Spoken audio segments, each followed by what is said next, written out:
কুমিল্লার বুড়িচং উপজেলার বুড়ুবুড়িয়া গোমতীর বাঁধ ভাঙায় বন্যা কবলিত ১.৫ লক্ষাধিক মানুষ এখন খোলা আকাশের নিচে বসবাস করছেন। ভাঙা অংশ দিয়ে এখনও পানি ঢুকছে লোকালয়ে। বিভিন্ন জায়গা থেকে উদ্ধার হওয়া লোকজন সব হারিয়ে হাহাকার করছে। এখনও পানিবন্দী আছেন অন্তত ৬০,০০০ মানুষ। এদিকে কংসনগর ব্লাড ব্যাংকের উদ্যোগে কংসনগর গ্রামের সন্তান ও গোপালনগর আদর্শ কলেজের প্রভাষক শরীফ মোহাম্মদ আবদুল্লাহ ও বিশিষ্ট ব্যবসায়ী মোহাম্মদ আবুল বশরের নেতৃত্বে আরাক আনন্দপুর হাই স্কুল আশ্রয় কেন্দ্রে ২০টি পরিবারের মাঝে ত্রাণ সামগ্রী বিতরণ করেন। এ সময় উপস্থিত ছিলেন সাংবাদিক মোহাম্মদ আবদুল্লাহ।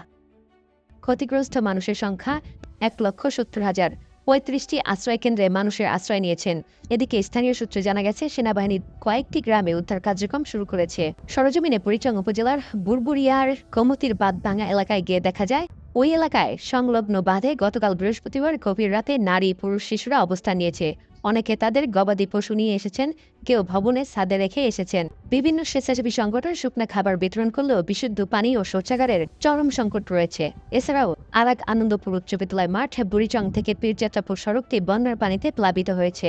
কুমিল্লার আবহাওয়া অধিদপ্তরের ভারপ্রাপ্ত কর্মকর্তা সৈয়দ আরিফুর রহমান জানান, কুমিল্লায় এখন বৃষ্টি, বজ্রসহ বৃষ্টির সম্ভাবনা রয়েছে। রাতে বৃষ্টি হলে আরও অসহায় হয়ে পড়বে বানবাসী মানুষ। কুমিল্লা পানি উন্নয়ন বোর্ডের তত্ত্বাবধায়ক প্রকৌশলী আব্দুল লতিফ জানান, আজ বিকেল পর্যন্ত গোমতীর পানি বিপদসীমার উপর দিয়ে প্রবাহিত হচ্ছে।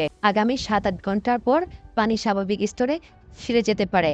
কুমিল্লার অতিরিক্ত জেলা প্রশাসক সার্বিক পঙ্কজ বড়ুয়া বলেন, বুড়িচং সহ জেলার বিভিন্ন উপজেলায় আমরা ত্রাণ বিতরণ কার্যক্রম শুরু করেছি। উদ্ধার কার্যক্রমে উপজেলা প্রশাসন সমন্বয় করছে।